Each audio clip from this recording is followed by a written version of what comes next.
less. Hello, everybody. So, first of all, I'm recording this on my phone, but I'm using my computer with a Word document open to light my face. Sometimes my genius it's almost frightening. But anyway, so I'm making this video to try and discuss something that is a core theme slash ideal in my book series that I can't really convey in 240 characters or really even in words without coming off like I'm rambling. But it's something that I think is really cool and interesting, and to the best of my knowledge, a original take on superheroes and superhumans in general. So I'll try not to make this too long. As you know, I can be pretty long-winded, and that's just who I am. So eat shit, watch the video anyway. If it goes too long, I don't care. But so what I wanted to discuss is how superheroes and superhumans are treated in my world, the him to the hero's world, and how they view themselves and treat themselves. So a little bit of backstory before we begin. Basically, there are two types of superhumans in this world. There are what we will call, there's this condition that was named by a Greek guy thousands of years ago, not a real guy, just in the universe, who called people that were superhuman, he called them Olympians. And this is not exactly like the gods of Olympus, but kind of. And when you were born with these abilities, you were said to have the Olympian touch. So people that are born with superhuman abilities are referred to as Olympians or Olympic. And they have existed since like all of human history. Pretty much. There have always been people like that. They were called witches, some were called gods, some were called oracles, or magic men, or magic women, I guess. Medicine men, medicine women, whatever. Even just priests. And they were worshipped, and some were worshipped, some were hated, some were just normal people that just got to live with their people, with the rest of their culture. But some didn't. And they've existed forever. Now, that changes in the 1930s and 40s in this world of mine. In the 1930s, a ragtag team of superhumans, kind of, attempts to assassinate Adolf Hitler in 1933, just after he takes office as Chancellor of Germany. And in doing so, they wound him but fail. And Hitler, sees these people who are moving like superhumans. They have these weird powers. And he becomes obsessed with this superhumanismness stuff. So he devotes a lot of Nazi German resources to figuring out how to make these superhumans, or in German they called them Übermensch, which is a real thing, by the way. They legitimately tried. They had the idea of an Übermensch, which is literally just German for supermen, which is like pretty much anyway. But anyway, so they try to do that.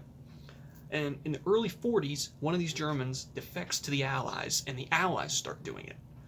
And basically, both sides of the Second World War test this serum out, and they create this serum, they test it out, and they experiment on people in barbaric ways. Both sides do this. Both sides go about the experimentation in brutal ways. They just go about it a little differently.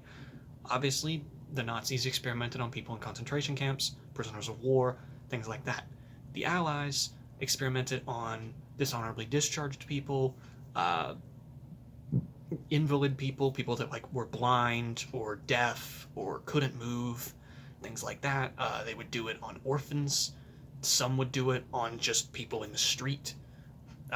Obviously, in certain countries like the United States, Russia, and the remaining colonial powers, they would do it on minorities, such as African Americans in the United States, or any African people in any of the various European colony powers, or like Tatar people in Russia. They would test it on these minorities before they would test it on the general population.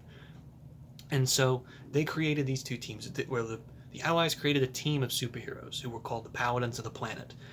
There were 7 of them, because this serum, though it was a success, wasn't always successful. A lot of people would either just not develop abilities, or they would just die during the procedure. And they developed 7 people, and these 7 kind of became the vanguard of the Allied war effort. And they were there at Normandy. But the Nazis got one, who was just called the Übermensch. And they got one guy Long story short, the Allies win, blah, blah, blah, same deal. But then the Cold War starts. And in the Cold War, the Soviets managed to commandeer this Nazi research, and they used it for their own. Whereas the remaining Allies already had it because they were doing it.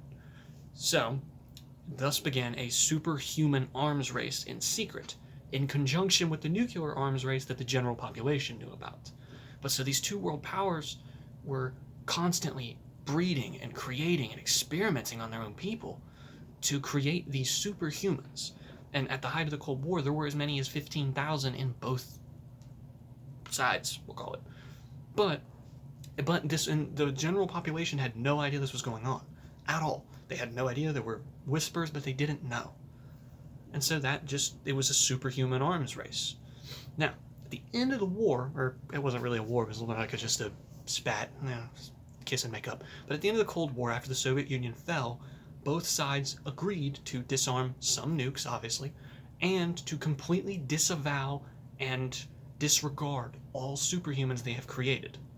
Mind you, since at the height of the Cold War there were 15,000, and they really didn't do anything besides sit on bases and things like that, they fucked a lot. And they made a lot more superhumans. And when their offspring developed these powers, they were known as exalted, or what's known as a process in the series known as exaltification. And this is superhumans who develop their powers because they are descended from people who underwent either of the procedures, whether the Nazi procedure, the Allied procedure, or the Soviet procedure. If you are descended from one of those people, you are exalted. If you have powers at birth, you are an Olympian. Makes sense? So, after the Cold War, when they were both disavowed, the remaining superheroes, or superhumans, had nowhere to go, because they didn't know what to do. A lot of them couldn't fit in with the general population because they didn't look like normal people. Maybe they were furry, maybe they were scaled, maybe they were intangible, or invisible, or whatever, it doesn't matter. Excuse me. But, so all across the world, they developed these hidden communities, largely underground or hidden in like the mountains or in jungles or things like that. And in these communities, superhumans started to build their own cities and towns and just villages, places to live. And even though it's only been about 30 years since the end of the Cold War, as of the beginning of Hymn of the Heroes, there's developed a culture among these superhumans where they know themselves, they know that they are different from regular humans. And they are trying to find their place by developing this traditions and this culture. For instance, when exalted people get their powers and they've earned their keep, they go under a process called enkindling. And in this process, they choose their superhuman code name and they get someone to design their super suit. And that's just what they wear. It's just like that. And it's considered a huge rite of passage for people to do this. And it generally occurs around puberty or at the outset of people like getting powers, which is generally occurs around puberty. Again, if you're an Olympian, it can occur at birth, or it occurs during periods of extreme stress, like a house fire or war, things like that. So, like, they've developed that. Some areas of these hidden cities, they've even started deifying the original paladins as gods, as pseudo-gods, we'll call it. They've started to borderline worship them, which is something that makes some superhumans uncomfortable. Some of them welcome it. Some of them do agree with the worship. But it's something that I'm interested in because I've always been interested in the development of cultures. And I don't think anyone's ever tried to make superheroes a culture. You know what I mean? So while all the superhumans, like for instance, one of the characters in the book is named Samara Salazar. Samara Salazar is her birth name. That's what she goes by. That's her birth name. But her superhuman name, when she takes it, is Memento. So then she goes by Memento from thus forth. So that kind of makes sense. You know what I mean? Now, I have to preface that the stuff that's in this book universe is literally just in there because I think it sounds cool, and I try to build a story around it and thread it together. Does it work? I don't fucking know. Is it going to work? I don't fucking know. Do I think it's fun as shit? Yeah, I'm having a fucking blast. I mean, it's fucking superhumans and fantasy people. Similarly, that brings me to another point. In Fantasyland, this Olympian touch stuff does still exist, but they kind of try to excuse it as magic, but it's a completely different thing. Magic does exist in this fantasy world, which is called Isur, and it's a hidden world. But Olympians exist there too. So, yeah, that's pretty much it. I just wanted to get into that. Thought that was kind of cool. Wouldn't have made any sense for me to try to type that out. Yeah, I would like to make more of these videos, especially now that I think I've got a decent camera going with my just ingenious fucking lighting setup with this Word document. I'm something, y'all. I'm something. Anyway, ciao.